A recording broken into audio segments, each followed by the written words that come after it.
Bom dia, boa tarde, boa noite. Depende do horário que você estiver assistindo e participando deste curso de análise de custo para tomada de decisão em relação à rotina trabalhista. Estamos iniciando o sexto encontro. Neste sexto encontro, o que nós iremos tratar?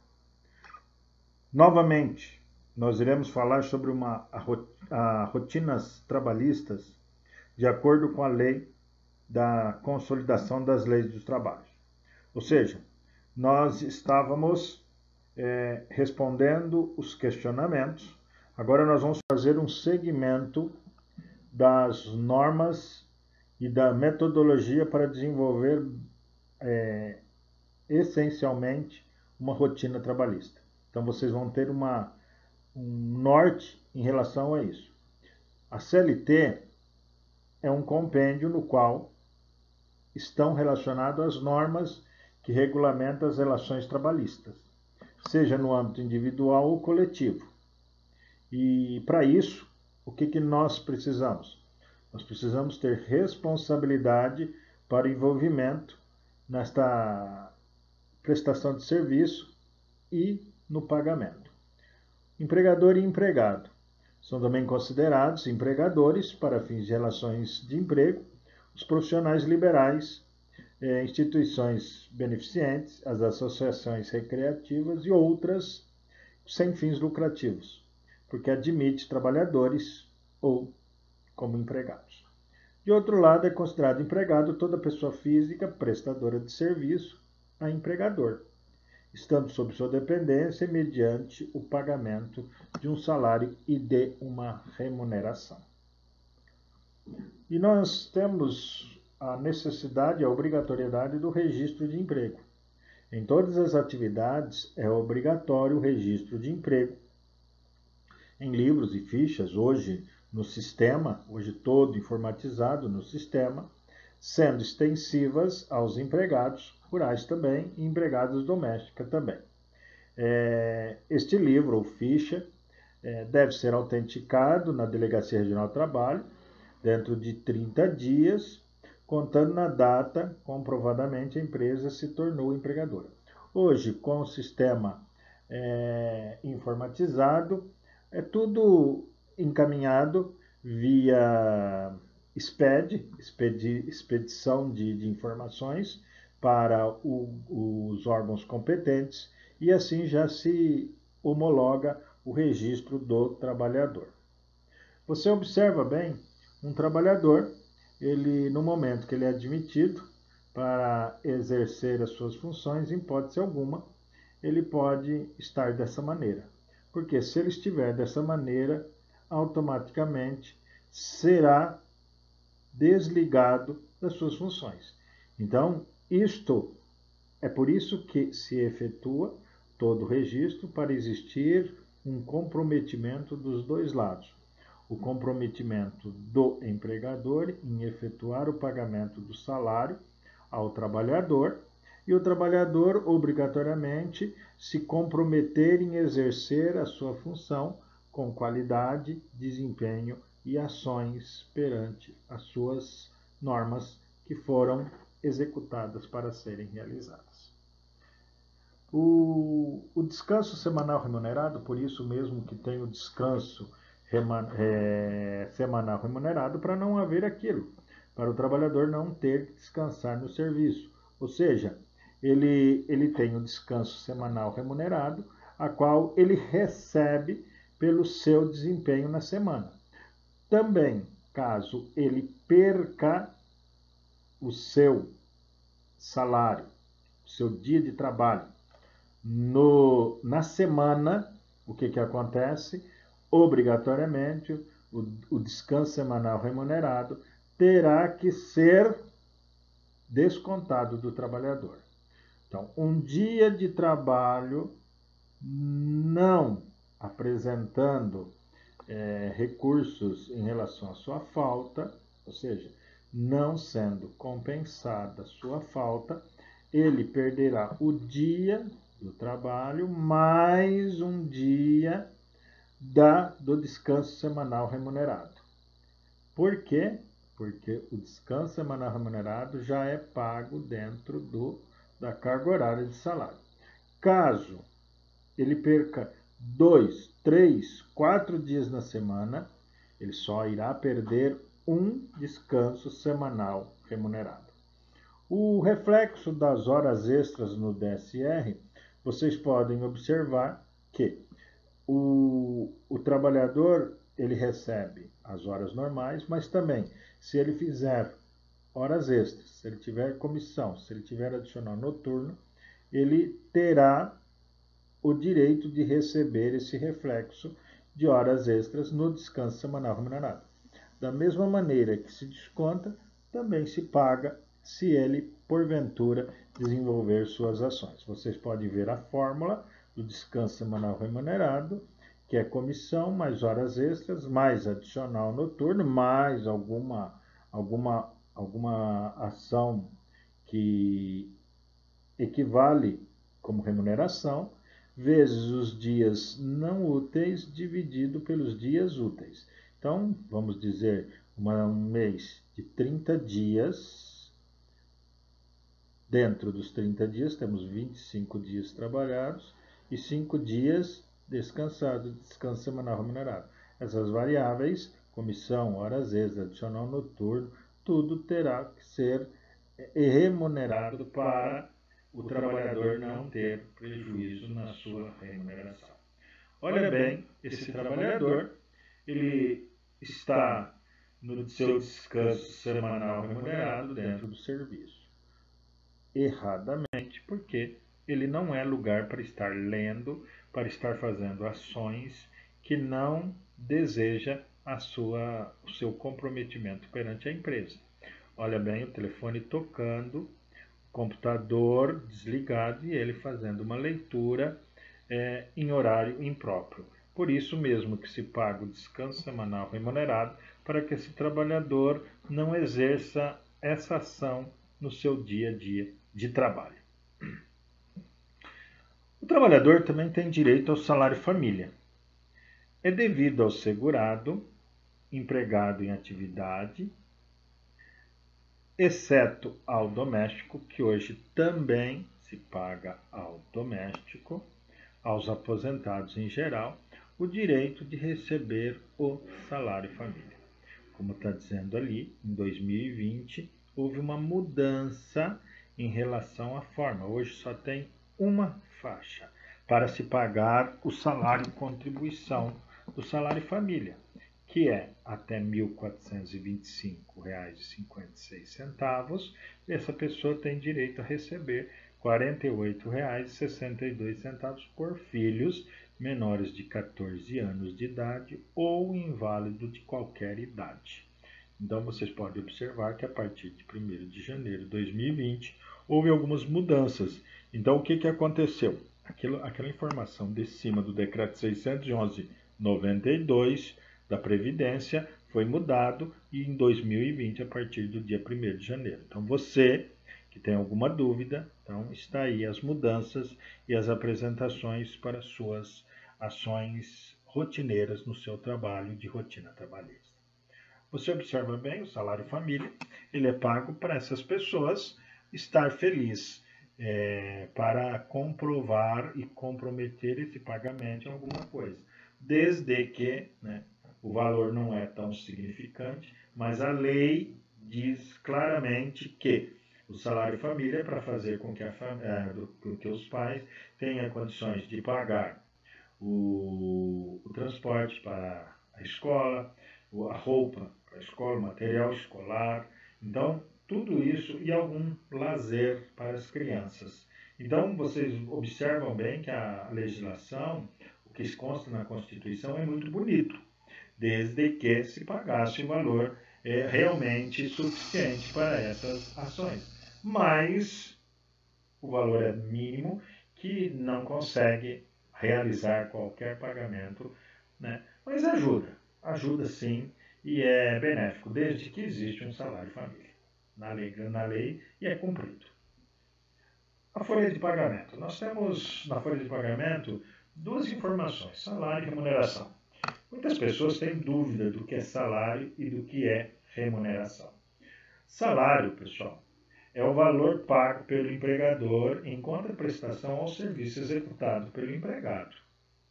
Agora, a soma destes valores que ocorre para receber horas extras, comissão e mais alguns abonos que ultrapasse e que agrega no salário as gratificações, isso nós podemos dar o nome de remuneração.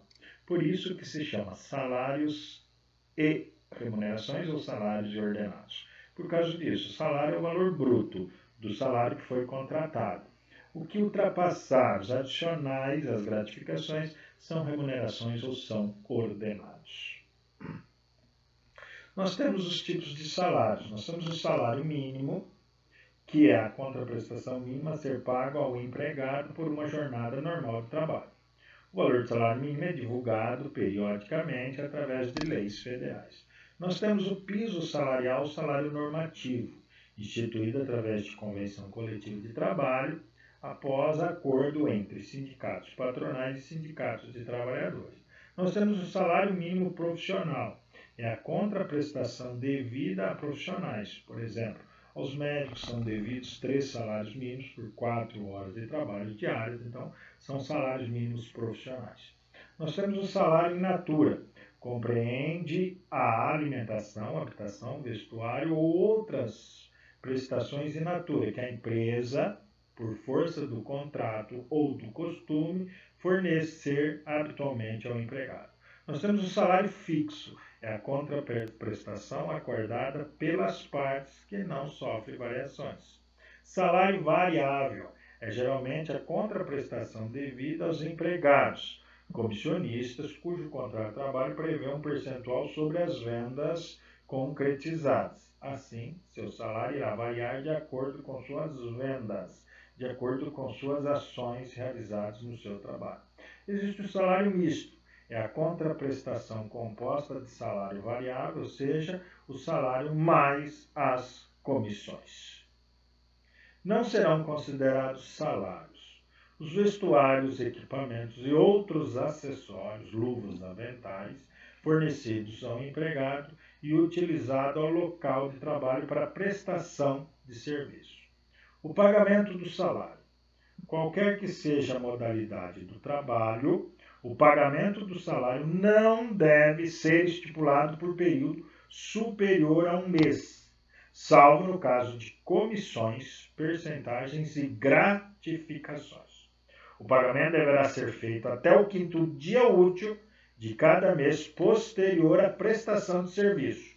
Não sendo o pagamento em dinheiro, o empregador é obrigado a conceder ao empregado o tempo necessário para o saque do seu salário. Então, olha bem. Então, o trabalhador, ele tem o seu direito assegurado para ter o saque do seu salário, para poder efetuar o pagamento de suas obrigações. Então, você não fique brabo com o salário que você contratou perante o seu empregador. Por quê? Porque se você assinou um contrato, você aceitou aquele trabalho, aquele contrato em relação àquele execução de serviço, não venha depois reclamar. Se você estiver descontente, pede para sair, pede a suspensão do contrato, faça um acordo e saia. Em vez de ficar agindo de forma com falta de responsabilidade, prejudicando o trabalho, prejudicando a empresa e prejudicando a si mesmo. Você assinou um contrato, aceitou o valor que você iria ganhar, pronto, executa com qualidade. Não está contente? Pede, que temos o direito de rescisão contratual. Adicional de salubridade. As atividades ou operações que, por sua natureza, condições ou método de trabalho, expõem os empregados a agentes nocivos à saúde, acima dos limites de tolerância fixada em razão da natureza e da intensidade dos agentes e do tempo de exposição aos seus efeitos, são consideradas insalubres. O exercício de trabalho e atividades que assegura aos empregados a percepção de um adicional em função de grau de risco a que o empregado se expõe, aplicando sobre o salário mínimo o piso salarial da categoria conforme as respectivas convenções coletivas de trabalho. Então, nós temos 3 faixas de graus de insalubridade. 10% se paga para o grau mínimo, que é a insalubridade, aquele grau de risco que não é tão volumoso. Nós temos um mediano, que é 20%, para as insalubridades de grau médio, e 40% para o grau máximo, de pessoas que trabalham em ações insalubres de forma gravíssima, que pode ocorrer ações à saúde, nociva à saúde. Então, vocês podem observar, neste exemplo de cálculo, que no caso, o salário mínimo regional do Paraná hoje, em setembro de 2020, é R$ 1.599,40. O que você tem que fazer? Você tem que pegar este valor de R$ 1.599,40. Se você utilizar o grau mediano, grau mínimo ou grau mediano, né? Porque o mínimo é 10%, o mediano, você pega os 1.599,40 vezes 20%, 319,88. Então, esse trabalhador irá receber salário bruto 2.319,88. Através desse salário de 2.319,88, tem os descontos do INSS e tem os descontos do imposto de renda. Então, vocês podem observar, usando a tabela progressiva, esse salário de 2.319,88, ele entra na faixa de 12% e tem a dedução padrão, que ele vai descontar dele R$ 200,01. Também, como ele enquadrou, ele não tem dedução de dependentes, ele também se enquadrou no imposto de renda. Você pega o salário bruto, desconta o INSS, veja em qual faixa progressiva que entra no imposto de renda, 7,5% nesse caso, a dedução padrão, ele vai pagar 16,19 de imposto de renda. Portanto, esse trabalhador que recebe R$ 2.000 de salário, ele está no grau médio de 20% de insalubridade, ele vai receber de salário R$ 2.103,68 de valor líquido. Vamos dizer que esse trabalhador trabalha 44 horas semanais, ganha 1.500, só que ele só fez 3 horas de um serviço insalubre. Como deve ser calculado? Você pega os 1.500, divide por 220, vai ter o salário hora, vezes 40%, que é um grau de risco elevado, ele vai ter 6,82, o salário hora, vezes 40%. Então, 6,82, ele vai receber 2,73 de insalubridade. 2,73 vezes 3 horas dá 8,19. Portanto, esse trabalhador irá receber bruto R$ 1.508,19. Ele vai entrar na faixa de 9% do INSS, da progressiva, desconto-se 120,05. O líquido do salário e remuneração vai dar R$ 1.388,13. Não dá imposto de renda porque ele fica isento. Essa pessoa está sendo monitorada. Ela pode ser monitorada? Pode, mas não dessa forma, desde que ele tenha um trabalho produtivo que precisa de cronometragem.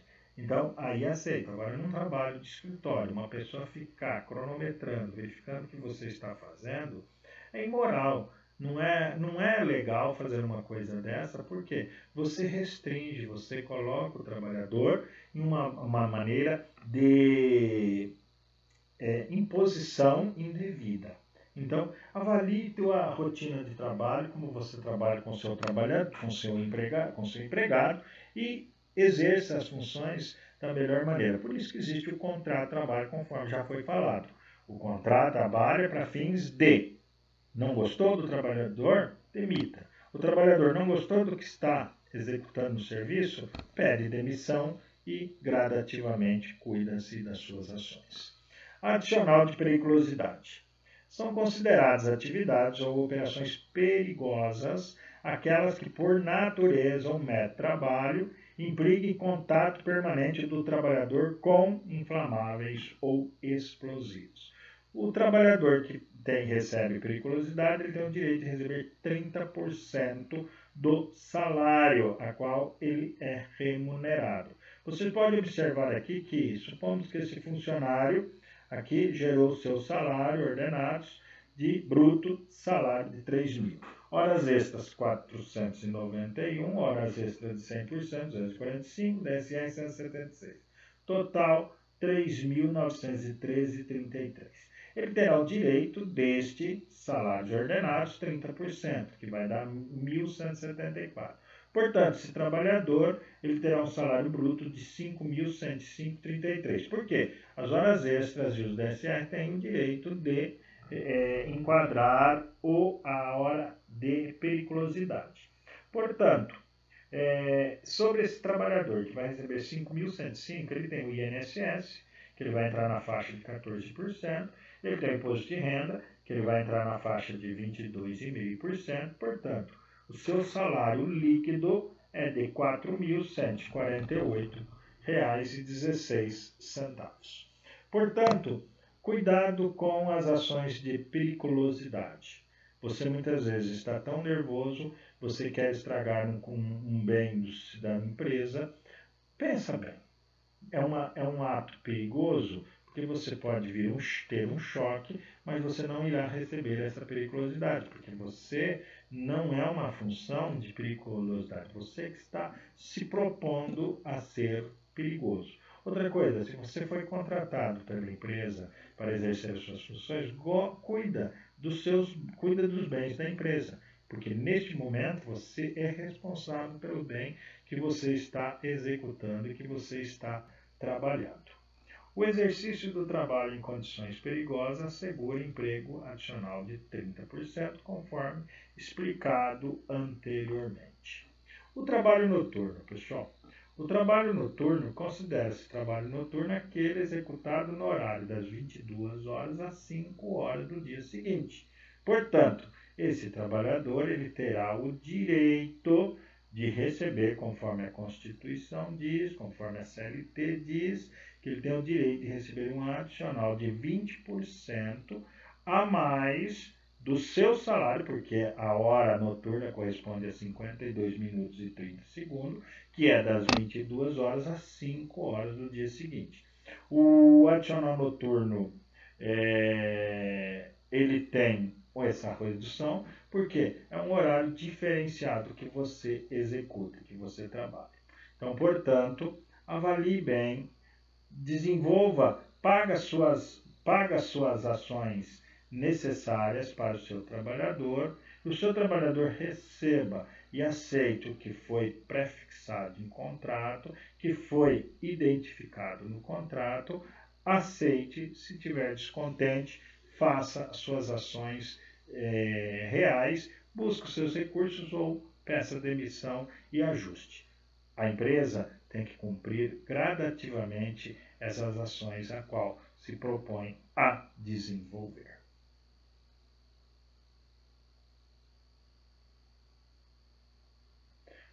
Você, cuidado, não seja preguiçoso. Se você for preguiçoso, é um problema para você. É doente? Vai se tratar. Contratou? Vai executar as suas funções com vontade, porque tem muitas pessoas desempregadas querendo seu serviço. Então, executa com vontade. Não tenha preguiça. Vá bem arrumado. Cumpra com as suas ações. Vá limpo. Tenha higiene no seu trabalho. Faça da sua ação aquilo que é a melhor forma para ser desenvolvida. Horas extras. Faça a contagem das horas extras do empregado durante o mês de trabalho. Aí você pode observar que está a fórmula das horas extras. É o valor do salário mais o adicional, que é insalubridade ou periculosidade, adicional noturno, todos os adicionais que podem ocorrer, mais 50%, se for hora extra 50%, multiplica pela quantidade de horas e divide pela carga horária mensal trabalhada. Ou é 220, ou é 180, ou é 120. Então, depende da carga horária do trabalhador. Então, você tem como uma exemplificação um colaborador que recebe R$ 1.500 por mês e ele trabalha 220 horas mensal. Realizou 32 horas extras, correspondente a 50% no mês. 50% da hora extra. O valor das horas extras a 50% no mês é D. Então, olha bem. Então, você vai pegar, para colocar na fórmula e calcular a hora extra. Você vai pegar o 1.500, 50% de 1.500 é 750. Aí você multiplica essa soma, multiplica por 32, que são 32 horas, e divide por 220. Então, portanto, esse trabalhador irá receber de hora extra R$ 327,27. Integração ao salário. As horas extras habituais integram o salário para todos os efeitos, devendo ser computadas no início das férias e no aviso prévio. Então, portanto, as horas extras integram o salário para calcular 13º, para calcular férias e para calcular o aviso prévio. Então, quando existir essa variável, não pode deixar de considerá-la, porque ela integra o salário. Por isso que se chama salários ordenados ou salários e remunerações. A remuneração ou os ordenados são esses adicionais que integram o salário. Hora extra noturna. Então, nós temos aí que pode ocorrer quando a jornada de trabalho do empregado seja prorrogado até 2 horas dentro do horário noturno, ou seja, ultrapasse as 22 horas até as 5 horas. Neste caso, o trabalhador tem o direito de receber 2 adicionais, ou seja, os 20% como adicional noturno e os 50% como hora extraordinária. Então, pegando como exemplo aí, nós temos um colaborador que recebe R$ 1.500 trabalhando 220 horas mensal. Realizou 32 horas extras correspondentes a 50%. E ainda aconteceram em horário que envolve o adicional noturno, identificando ainda o recebimento a mais de 20% sobre o adicional noturno. O valor das horas extras a 50% no mês será de quanto? Então, vamos ver. Então, nós vamos pegar a fórmula do hora extra. Então, nós vamos pegar o salário mais o adicional de 20% mais o adicional de 50%. Tudo isso multiplica pelas 32 horas extras que foram realizadas no período noturno, das 22 horas às 5 da manhã. Então, olha bem, então você vai pegar o salário de 1.500, 1.500 vezes 20%, mais R$300, e mais R$900. Então, você vai pegar 1.800 vezes 50%, que vai corresponder às horas extras, multiplicado por 32 horas extras, dividido por 220. Portanto, esse trabalhador receberá de horas extras no adicional noturno o valor de R$ 392,73. Você pode observar na memória de cálculo as especificações de como se chegaram naqueles valores ali na fórmula observada. Descontos. Faltas e atrasos. O empregado que faltar injustificadamente durante um mês receberá seu salário proporcional aos dias trabalhados. Para este efeito, O salário mensal deve ser dividido pela quantidade de dias que tem um mês, conforme dispõe o parágrafo único do artigo 64 da CLT. Assim, para calcular um dia de trabalho do empregado para descontar na folha de pagamento do mês de janeiro, a divisão será 31 dias, porque o mês tem 31 dias. E no mês de fevereiro, quando o ano não for bissexto, divide-se por 28. Se em fevereiro o ano for bissexto, divide-se por 29 dias. Existem motivos que justificam as faltas do empregado, e assim não prejudicando percentualmente o seu salário. Este motivo está relacionado no artigo 473 da CLT. Então, nós vamos agora observar as faltas justificadas. Até 2 dias consecutivos, em caso de falecimento do cônjuge, ascendente, descendente, irmão ou pessoa que declarada em sua carteira de trabalho e previdência social viva sob sua dependência econômica. Até 3 dias consecutivos, em virtude de casamento. Por 5 dias, em caso de nascimento de filho, no decorrer da primeira semana. Por 1 dia em cada 12 meses de trabalho, em caso de doação voluntária de sangue devidamente comprovada. Até 2 dias consecutivos ou não, para fim de se alistar eleitoralmente nos termos das leis respectivas. No período de tempo em que tiver de cumprir as exigências do serviço militar. Nos dias em que estiver comprovadamente realizando provas de exame vestibular para ingresso em estabelecimento de ensino superior.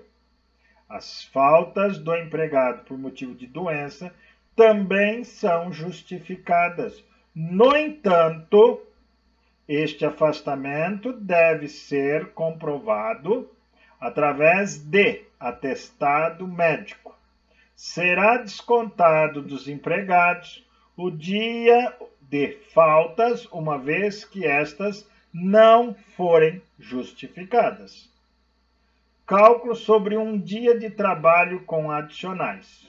Então, nós temos o salário mais o DSR mais adicional dividido por 30, valor de um dia de trabalho. Conforme já dito, se o mês tiver 30 dias, divide por 30.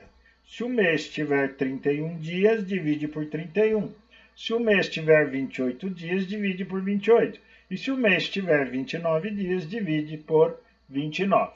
Exemplificando, um colaborador recebe por mês R$ 1.500 trabalhando 220 horas mensais. Realizou 32 horas extras correspondente a 50% no mês. E também identificou ainda que esse recebimento foi a mais 20% de adicional noturno. Então, apresentar o valor dia desse trabalhador. Então, nós vamos pegar a fórmula, conforme já especificada anteriormente. Ele vai, as horas extras, o adicional, vai dar 392,73, conforme observado numa transparência anterior. E aí o salário dia, você vai pegar a soma de tudo, certo? Que é 1.500 mais os 392 mais os 78,55, dividir por 30. Portanto, o salário do dia deste funcionário que recebeu adicional noturno, recebeu horas extras, recebeu DSR, o salário dia deste trabalhador vai corresponder a R$ 65,71. Caso você queira saber o salário hora, você vai dividir isto, R$ 65,71, por 8 horas. Se caso essa empresa compensa o sábado, você vai dividir por 8 horas e 45 minutos. Se porventura você quer saber o custo minuto, você divide o salário hora por minutos, que são 60 minutos. Você vai ter o custo minuto. Ou, para ficar mais fácil, se esse trabalhador trabalha uma carga horária de 220 horas, você pega essa soma de 1.500, 392, 73 mais 78, 55, divide por 220 horas. Você vai ter o custo horas. Divide por 60 minutos, você vai ter o custo minuto facilmente. Então, é desta maneira que se calcula o custo hora acrescentado dos adicionais. Neste nosso caso, adicional noturno, horas extras e o DSR, que é o descanso semanal remunerado sobre as variáveis. Cálculo sobre um dia de trabalho com adicionais e identificado 12 horas faltas sem justificativas dentro da própria semana. Então, nós vamos fazer todos os cálculos, dividir por 30, dividir por 8 horas, conforme já foi explicado anteriormente. Então, o custo horas é R$ 8,21. Se o funcionário faltou, no caso nosso, ele faltou 12 horas, você vai pegar o R$ 8,21 acrescentado de todos os adicionais e mais o salário, então salários e ordenados, você achou, pega-se esse salário hora, multiplica por 12 horas, portanto, este trabalhador terá como desconto R$ 98,56. Horas falta do DSR normal, R$ 50. Por quê? Porque este funcionário, conforme já explicado anteriormente, se ele faltar um dia na semana, perde do salário hora normal o descanso semanal remunerado. Então, o total desconto deste profissional na semana será de R$ 148,56. Vamos dizer que este trabalhador tivesse perdido 2 dias do seu trabalho. Ele iria ter o desconto de 2 vezes R$ 98,56 e mais uma vez de R$ 50, que é o adicional noturno uma vez, porque ele perdeu na mesma semana 2 vezes.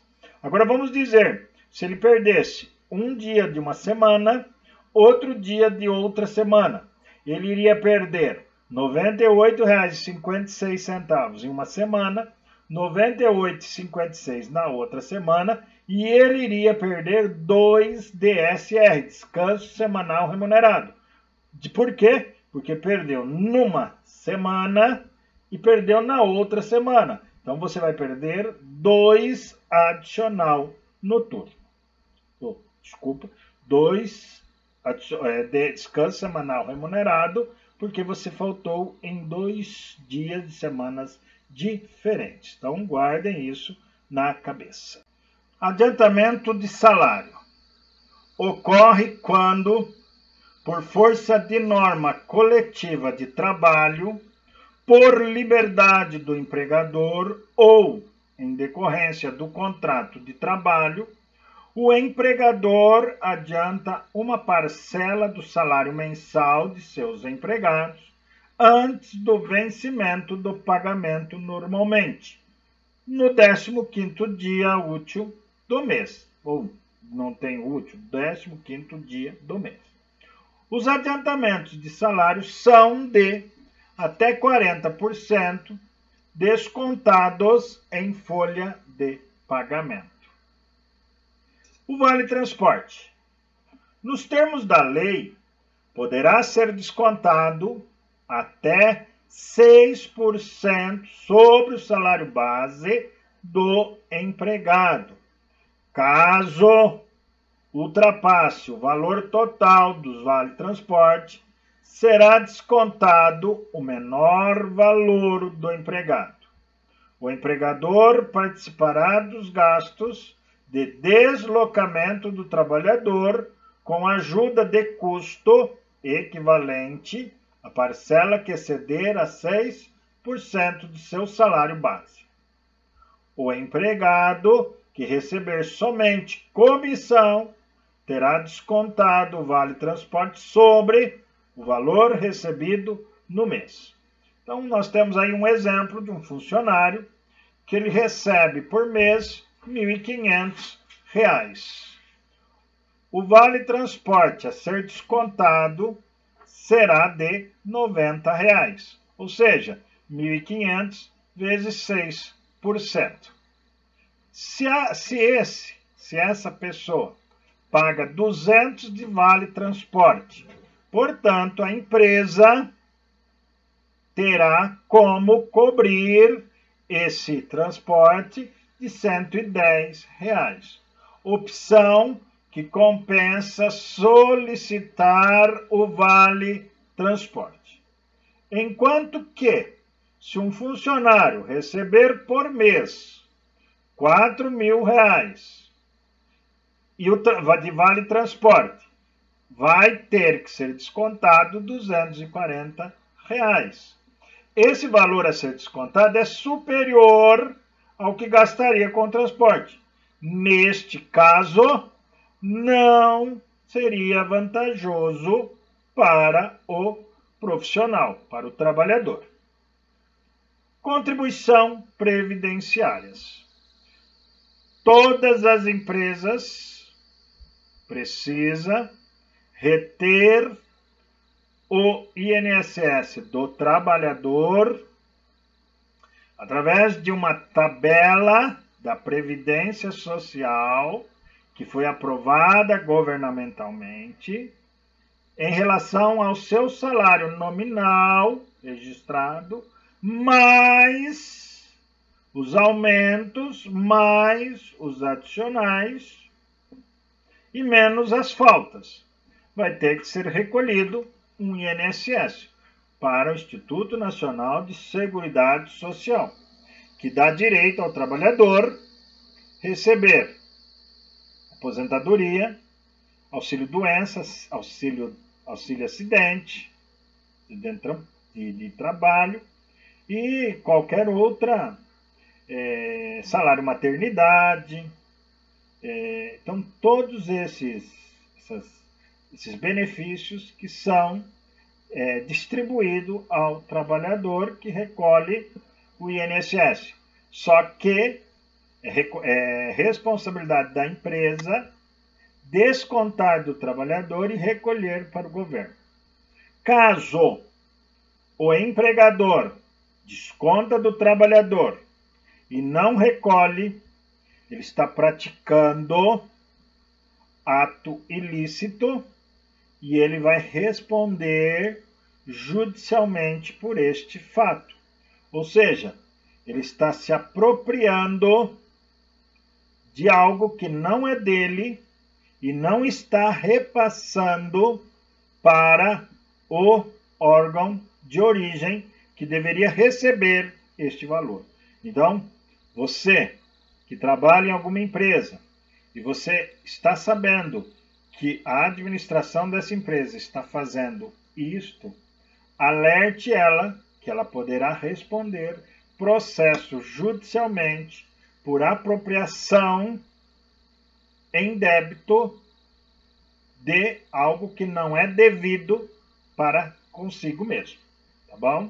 Então, observe isto para alguém que você conheça que esteja fazendo um ato ilícito desse. A tabela é esta: 7,5%, 9%, 12% e 14%. Vocês podem observar que houve uma mudança.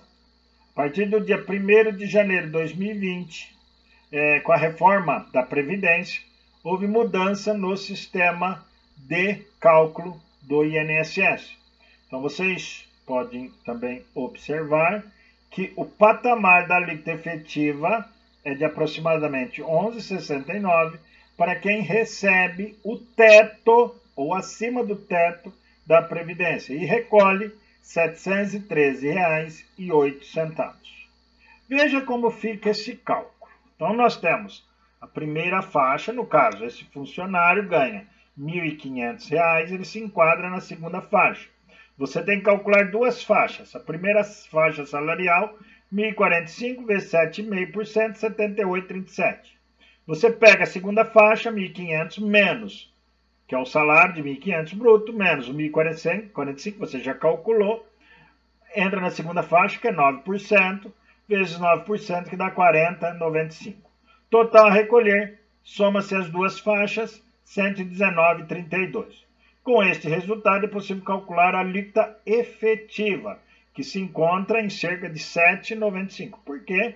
Pega-se o valor de 119,32, que é o valor a ser recolhido, e divide pelo valor do salário base, ou seja, do bruto dele, que é 1.500. Mas existe um método alternativo, que é igual, se calcula o imposto de renda retido na fonte, que, ao meu ver, é mais fácil de ser utilizado. Você utiliza a tabela de contribuição, você pega o mesmo fato, o mesmo exemplo, R$ 1.500. Ele vai entrar na faixa de 9%. Então, você vai pegar R$ 1.500 vezes 9%, o valor que der diminui daquela parcela a deduzir de R$ 15,684. Então, neste caso, vai comprovar os 119,32 que nós calculamos aqui, ó, 119,32. Então, você pode observar que bateu nos dois métodos de cálculo. E agora, se nós formos usar como exemplo para nós identificarmos como se chega a 713,08 do teto máximo, olha-se como se faz as faixas. Calcula a primeira faixa, segunda faixa, terceira faixa, quarta faixa, total recolher, soma-se tudo, que vai dar os R$ 713 que foi identificado no limite aqui observado, certo? R$ 713,08. Para nós calcularmos o imposto de renda retido na fonte, ali está FGTS, mas está errado, é imposto de renda retido na fonte, é IRRF. O imposto de renda retido na fonte, nós temos uma tabela. Essa tabela tem uma dedução padrão também, como do INSS, e nós também temos uma dedução por dependente, que é R$ 189,59. Como fica o exemplo, é a mesma coisa, é a mesma coisa do INSS, a única coisa que se calcula. Você vai pegar os 4.000, ele entra na faixa de 14%, está 560, reduz a dedução padrão, 141, então o INSS a ser recolhido, 418,93. Agora você vai pegar esses 418,93, diminuir de 4.000, a base de cálculo para o imposto de renda, 3.581,07. Vamos dizer que ele tem dois dependentes. Então você vai pegar 3.581,07 menos os dois dependentes. Então a base de cálculo fica 3.201,89. Você vai lá na tabela, entra-se nos 15%. Então 3.201,89 vezes 15%, 480,28. Parcela a deduzir, 354,80. Recolhe-se de imposto de renda, pessoa jurídica, R$ 125,48. Portanto, este trabalhador que tem desconto, que recebe bruto R$ 4.000, tem o desconto do INSS, com uma alíquota efetiva de 10,47 de INSS. Ele tem o imposto de renda a ser recolhido. Ele vai receber líquido R$ 3.455,59. Agora o fundo de garantia. O direito do trabalhador em ser depositado mensalmente o valor do fundo de garantia é realizado em uma conta que é aberta na Caixa Econômica Federal em nome do trabalhador. Então, como se calcula? No exemplo que nós observamos, pega-se os 1.500, multiplica-se por 8%, o valor de R$ 120, deposita na conta do trabalhador. Uma coisa que tem que ficar bem claro que isso é custo para a empresa, porque não desconta do trabalhador. Enquanto o INSS e o imposto de renda não é custo para o empregador, porque desconta-se da folha de pagamento do trabalhador, então quem paga realmente é o trabalhador, o fundo de garantia não. O fundo de garantia é custo para a empresa, porque a empresa deposita um valor a mais como garantia de serviços prestados pelo trabalhador para a devida empresa. Então, fica claro isto. Vamos marcar bem, identificando que o INSS do trabalhador e o imposto de renda do trabalhador não é custo, porque quem recolhe são os funcionários. A empresa é somente uma repassadora para o governo, enquanto que o fundo de garantia não. O fundo de garantia é responsabilidade da empresa, portanto, é um custo adicional. Compõe o custo da empresa ou um gasto da empresa esse depósito do fundo de garantia por tempo de serviço. Esta trabalhadora não vê a hora de chegar às 18 horas e ela sair. Por quê? Porque ela está já pensando nas suas férias. Então, para ela tirar estas férias, o que ela tem que saber? Período aquisitivo.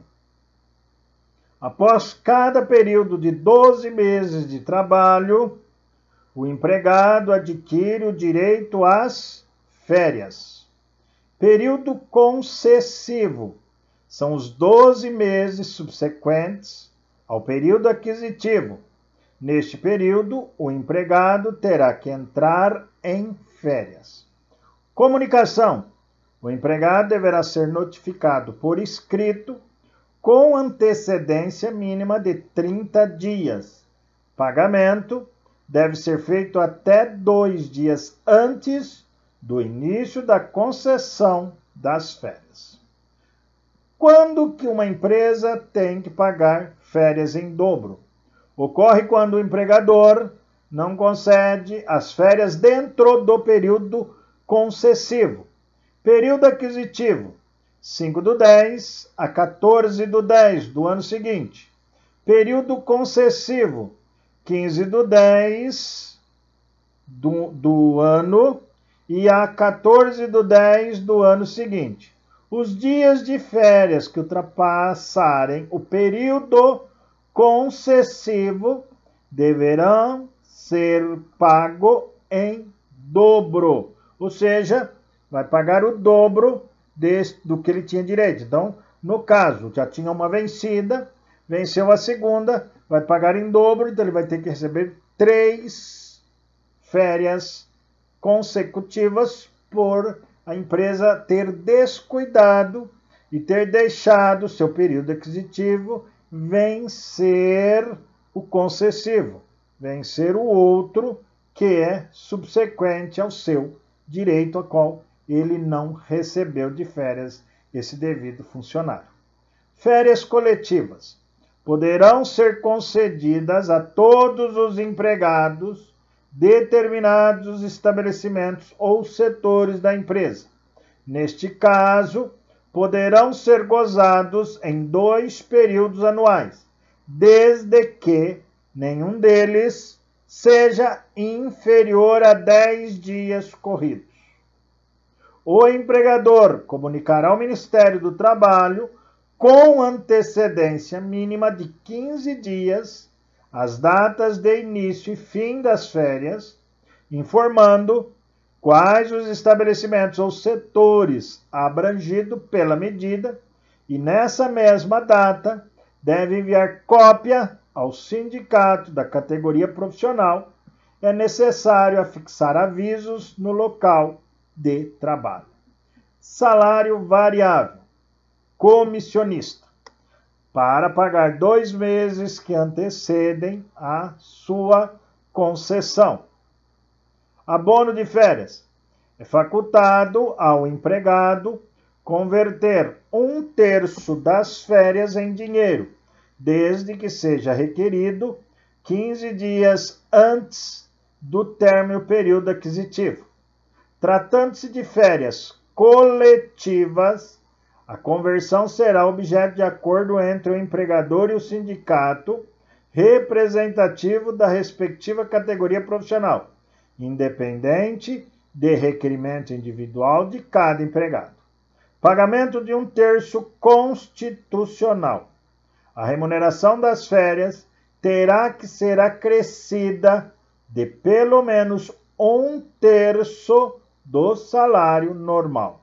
Então, observa bem, todo trabalhador tem o direito de suas férias e mais 1/3 que é direito constitucional.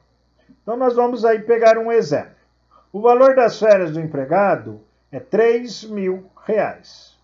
3.000 dividido por 3, que é 1/3, que vai me dar 1.000. Valor das férias a receber este trabalhador, R$4.000.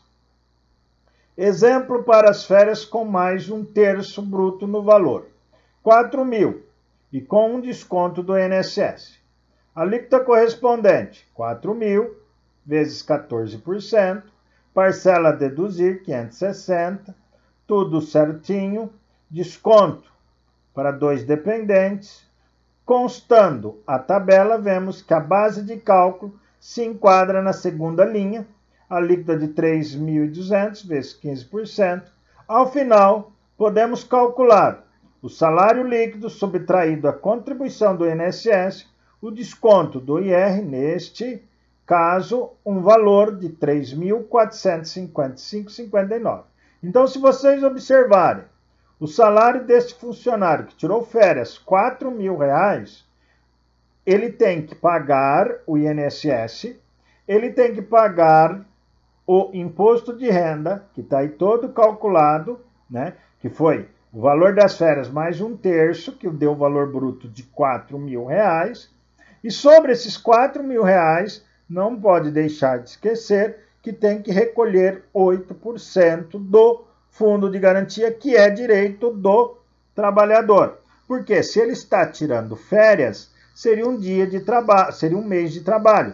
Então, ele, como já está na Constituição, todo trabalhador tem o direito a um mês de férias. Se ele trabalhou 11 meses, então isso demonstra que ele vai ter o salário, só que sobre isso ele terá que pagar os impostos cabíveis para ele, INSS e imposto de renda.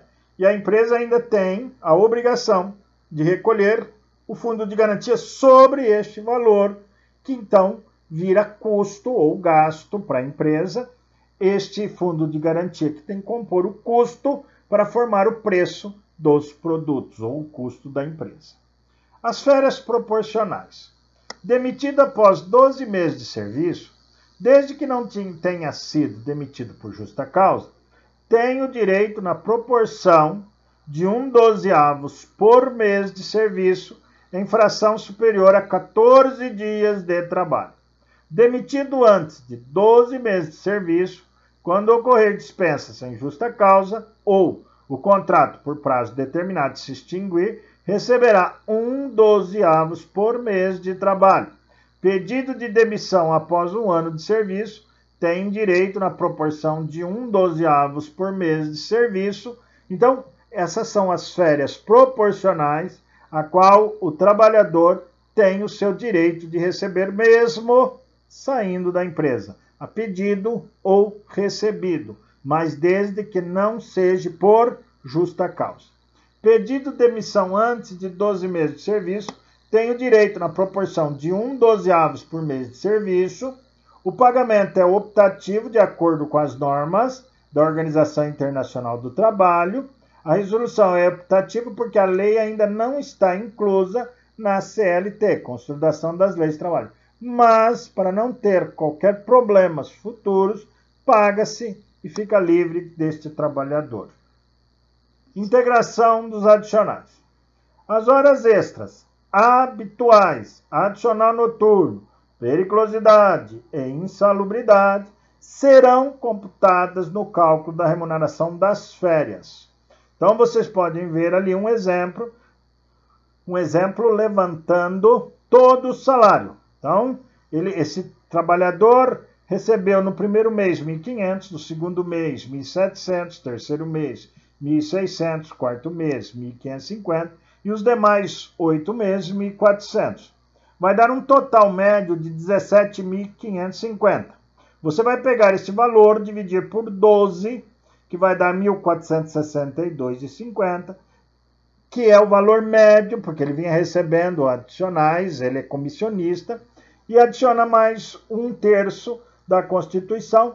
Então, esse trabalhador que integra os adicionais, horas extras, insalubridade, periculosidade, adicional noturno, descanso semanal remunerado, tem que ser computado e somado e dividido por 12 e acrescenta 1/3. Então, esse trabalhador receberá de férias, com suas variáveis, R$ 1.950. Sabendo que nós estamos pegando como exemplo um trabalhador que recebe 1.500 bruto. Mas ele fez as variáveis, ele teve horas extras, ele teve descanso semanal remunerado, que somado deu essas variáveis. Então, é desta maneira que você acrescenta essas variáveis de adicionais na folha das férias do trabalhador. Agora nós vamos falar sobre 13º salário. É uma gratificação que visa auxiliar os empregados nas despesas do final do ano, mas também auxilia o mercado econômico a acelerar, porque há mais vendas, há uma distribuição maiores de valores no mercado econômico, beneficiando a todos, não somente ao trabalhador, como também ao próprio empresário e à economia do país. O valor do 13º salário corresponde ao salário do mês de dezembro, presumivelmente o mais alto do ano. Então, vamos dizer que o início do ano, o trabalhador recebeu R$ 1.500. No final do ano, ele está recebendo, com o reajuste, R$ 1.800. O 13º salário será calculado sobre 1.800 e não sobre o 1.500. É o último salário mais alto que o trabalhador tem o seu direito, tá? E outra coisa, vamos deixar bem claro este fator. O 13º salário é uma forma de beneficiar a economia do país também e beneficiar o empresário também. Então, não é somente, como tem muitos empresários que dizem, 13º é um dinheiro jogado fora pela empresa. Não é. Por quê? Se ela tem um comércio e ela está pagando esse 13º, tá, para ela é um custo, para ela é um gasto, para os seus funcionários. Mas seus funcionários vão no mercado e vão gastar. E com isso, os outros vão receber esse gasto. Vai aumentar a compra, o poder aquisitivo do trabalhador. Mas este trabalhador que foi comprar em outro estabelecimento, os outros trabalhadores dos outros estabelecimentos vão voltar e comprar também no seu. Então, o que acontece? O 13º salário não é gasto. É isso que tem que deixar bem claro para o empresário. Ele tem retorno, sim, porque vai se gastar mais o seu produto. O seu produto vai ser vendido mais, porque vai ter mais gente consumindo. Então, é um giro que ocorre na economia do país. Então, muitos empresários acham que é um gasto, mas não é. É um giro da economia que melhora tudo. Se tirasse esse 13º, seria um caos para a economia. Não seria benéfico nenhum para os empresários. Deixa bem claro isso. O 13º salário é pago em 2 parcelas. A primeira pode ser de fevereiro até dia 30 de novembro e a segunda até o dia 20 de dezembro. A primeira parcela do 13º salário pode ser adiantada nas férias, desde que o empregado o requeira durante o mês de janeiro. Então, no mês de janeiro, se você requerer, você vai pegar as suas férias, pega em julho, você já pode pegar metade do 13º se você fez o requerimento perante a empresa. Se você não quiser, não tem necessidade.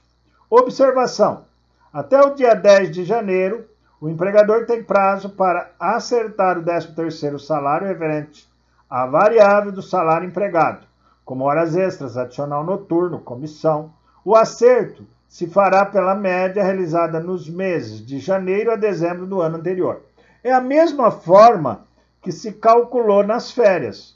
Então, você vai pegar, fazer toda aquela somatória. Então, o trabalhador ganhava 1.500 de salário. Só que ele veio fazendo hora extra, essas coisas, deu 1.900 e pouco.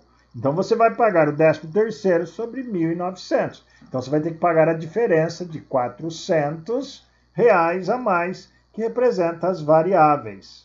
O valor, então, exemplo, 1.240 esse trabalhador ganha, divide por 2, dá R$620. O FGTS do adiantamento tem que ser depositado até o dia 30 de novembro, no valor de 8% da metade, R$ 49,60. O trabalhador recebe integral o adiantamento, não tem o desconto do INSS e nem do imposto de renda. Agora, na segunda parcela, não. Na segunda parcela, calcula-se o valor total, que era, ele ganhava 1.240, teve um aumento, ele passou a ganhar 1.300, calcula-se o INSS, se tivesse imposto de renda, calcula-se e desconta o adiantamento de 620 e paga somente a diferença, 578,68. O FGTS do dia 20 de dezembro, você pega os R$ 1.300, diminui o adiantamento, 620, que você já recolheu o fundo de garantia de 8%, vai dar uma diferença de 680, você recolhe a parcela do fundo de garantia referente a essa segunda, que teve um aumento, 8%. Então, que vai dar 54,40. Então, portanto, se você pensar, o trabalhador está perdendo, ou o empregador está pagando mais ou menos, nada disso. Tudo se ajeita na segunda parcela. Ninguém ganha mais e nem menos. E ninguém paga mais e nem menos. A integração das horas extras. No cálculo do 13º salário, até o dia 10 de janeiro, o empregado paga a integração das horas extras realizada no ano anterior. Número total de horas extras realizada no ano, dividido por 12, que vai dar a média de horas extras do ano. Valor da hora extra vezes média de hora extra do ano, valor a ser pago. Exemplo, o funcionário realizou 200 horas extra no ano. Então, você vai pegar 200 e dividir por 12. Vai dar uma média de 16,67 horas. Pega o salário do funcionário, 1.300, dividir por 220. Ele só fez horas extras de 50%, então que vai dar R$ 8,86. Multiplica pelas extras de 16,67. Esse trabalhador terá uma variável a mais para receber de 13º salário, R$ 147,76. Valor total do 13º, R$ 1.300, mais a média de hora extra, R$ 147,76, menos os 620, que foi adiantado, dia 30 de novembro, menos o INSS novo, que acrescenta a média das horas extras, vai dar R$ 713,15, pagamento da segunda parcela, e, portanto, este trabalhador receberá para o seu gasto do final de ano, para seu benefício do final do ano, para o seu investimento, para a sua poupança do final do ano, o valor de R$ 713,15 na segunda parcela livre e mais R$ 620 na primeira parcela, que só teve o fundo de garantia recolhido pela empresa. Integração do adicional noturno no cálculo do 13º salário. Como no caso das horas extras, o adicional referente à média das horas noturnas realizada no ano integral, 13º salário. Número total de horas noturnas realizadas no ano, dividido por 12, média de horas noturnas do ano. Valor do adicional noturno vezes média de horas noturnas do ano, valor a ser pago. Outras verbas que integram o 13º salário. Se o empregado receber habitualmente outras verbas como prêmio, gratificação, abono ou adicional, integra também o 13º salário. E sendo o valor variável, serão quitadas pela média realizada no ano. Exemplo, levanta todo o salário pago no período aquisitivo, incluindo todas as variáveis, juntamente com o salário base, e realiza o cálculo pela média, dividindo pelo número de meses que realizará o pagamento. Uma empresa que tem como funcionário no período aquisitivo recebido no mês, incluso todas as variáveis, salário base, horas extras, adicional noturno, periculosidade, salubridade, DSR, reflexo, comissão, fica desta maneira, conforme nós demonstramos lá nas férias. Soma-se tudo que foi recebido de mês a mês, divide por 12, o valor que este trabalhador irá receber será de R$ 1.462,50. Provavelmente, se nós formos olhar, se tiver horas faltas, também diminui, certo? Se tiver algum problema, diminui. Então, esse exemplo que eu coloquei aqui é demonstrando, provavelmente, por que ele recebeu menos do que 1.500. Então, eu só pus um exemplo, dividido por 12, porque talvez ele teve horas faltas no decorrer da sua caminhada no ano. Então, provavelmente, se ele não tivesse falta, não haveria esse valor. Então, provavelmente, se nós formos fazer um comparativo e nós somarmos tudo isso, você pode observar que talvez essa média aumente ou diminua. Tudo depende da situação que ocorrer no decorrer de todo o ano que integram o 13º salário. O 13º salário proporcional.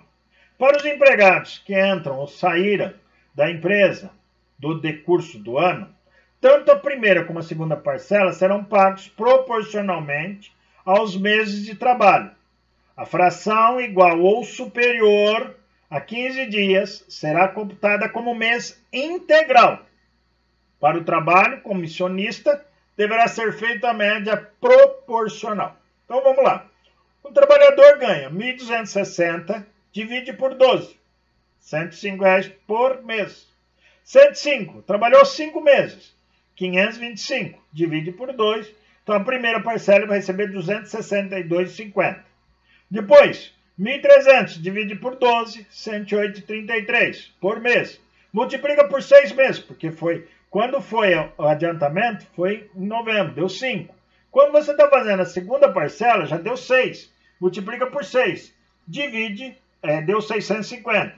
Diminui os 262,50 que foi adiantado.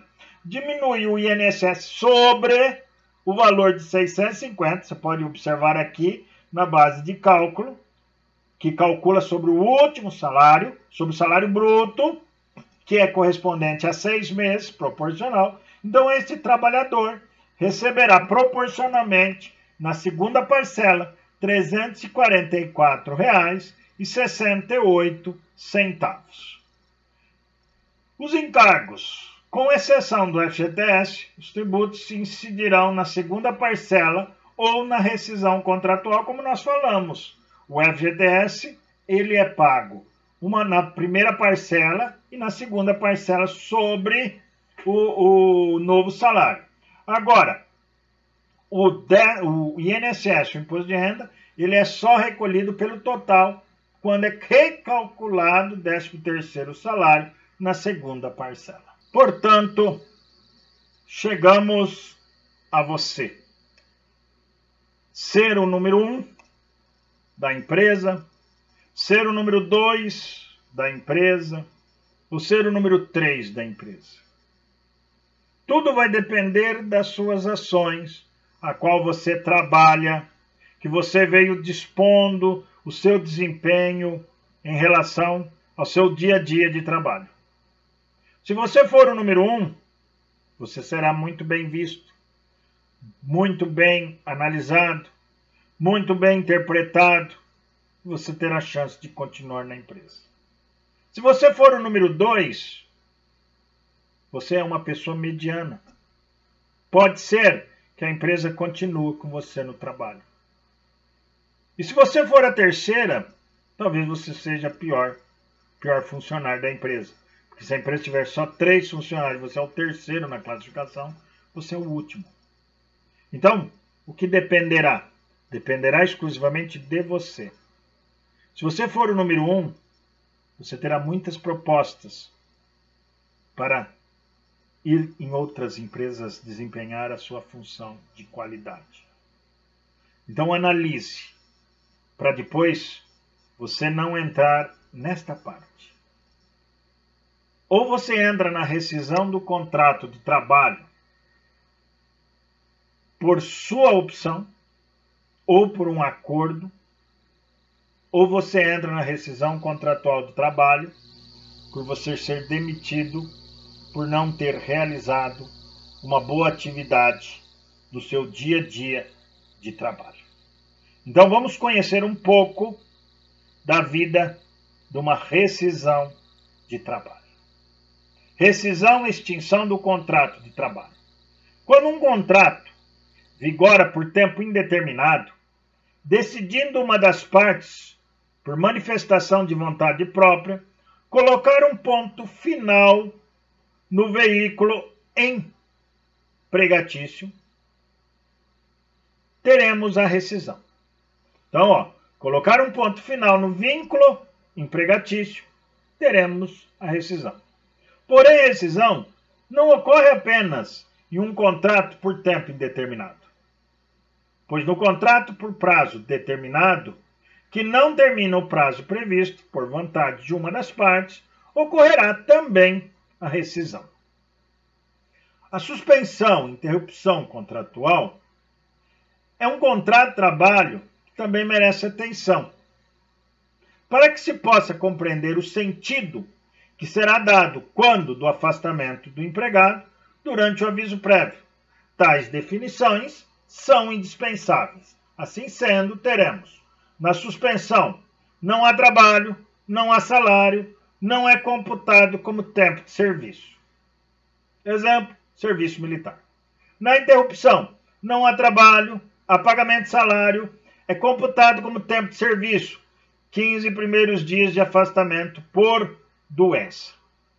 E também, neste caso ali, na interrupção, se for acidente de trabalho, conta-se também, paga-se, recolhe-se o fundo de garantia no trabalhador. Se for afastamento por doença, não. Passou os 15 primeiros dias, não recolhe mais o fundo de garantia até que ele não volta a trabalhar. Direitos. Recolhimentos rescisórios ao FGTS.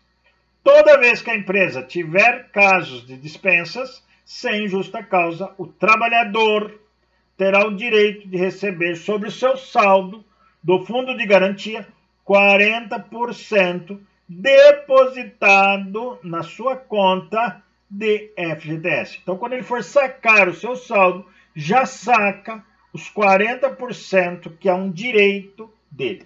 Anteriormente à reforma previdenciária, a empresa ainda teria que depositar 10% para os sindicatos das categorias.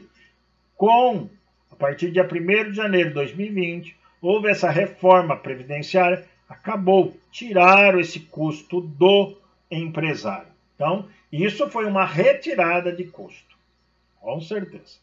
Aviso prévio é um documento imposto tanto ao empregado como ao empregador, quando uma das partes decide rescindir com o contrato estabelecido na carteira de trabalho e previdência social.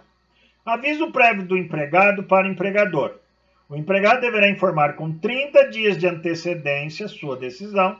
Caso contrário, o empregador poderá descontar o valor de um salário em sua rescisão. Aviso prévio do empregador para o empregado. A empresa deverá informar o empregado com 30 dias de antecedência e este poderá sair 2 horas antes. Ou seja, cumprirá uma carga horária de 6 horas diárias. Se não houver o cumprimento, por vontade do empregador, este deverá indenizar a quantia de seu salário. Comunicação. A notificação do aviso prévio deverá ser feita por escrito, tanto por parte da empresa como por parte do empregado. Pagamento das verbas rescisórias, mensalista, horistas e quinzenalista, o valor do salário do mês tarefeiro. O cálculo deverá ser feito pela média dos últimos 12 meses de serviço. Comissionista. Neste caso, por analogia e decisão dos tribunais, apura-se a média dos meses trabalhados. Observação: caso o empregado tenha trabalhado menos de 12 meses, apura-se a média dos meses trabalhados. Portanto, pessoal, a atividade dessa semana ela é simples e fácil de ser realizada. Demonstre o resultado líquido das férias de um salário base avaliado em 3.500 integral, calculando o desconto do INSS, o valor líquido para pagar as férias e o valor do FGTS das férias. Você não se esqueça que esse trabalhador que recebe 3.500, ele tem o 1/3 da Constituição, 1/3 do abono da Constituição a mais, e você tem que calcular sobre o líquido, vai ter imposto de renda esse trabalhador. 3.500 mais 1/3, com certeza vai ter imposto de renda. Este trabalhador não tem dedução para dependentes, portanto, este trabalhador terá como observação a distribuição destes cálculos. A data da entrega, conforme já foi falado anteriormente, esta data está indevida, dia 30/9, não é, mas sim vai ser no dia 17 de outubro, ou 18 de outubro, pode ser, certo? Você pode entregar até no domingo dessa semana. Então, vocês terão todo um prazo para desenvolver esse trabalho, fazer uma leitura disto. Tomare que vocês consigam assimilar muito bem. Este 6º encontro, estamos quase concluindo. Teremos o 7º encontro para concluir o nosso trabalho de atividades. E aí nós teremos o último encontro para falarmos de tudo que nós desenvolvemos nestes fatores de análise de custo com ênfase em rotina trabalhista. Pessoal, uma boa atividade, um bom estudo e não esqueça, quem faz a qualidade do seu trabalho não é o outro, e sim é você mesmo. Bom estudo e fiquem com Deus. E muito bom estar com você neste curso de extensão. Tchau e bom trabalho.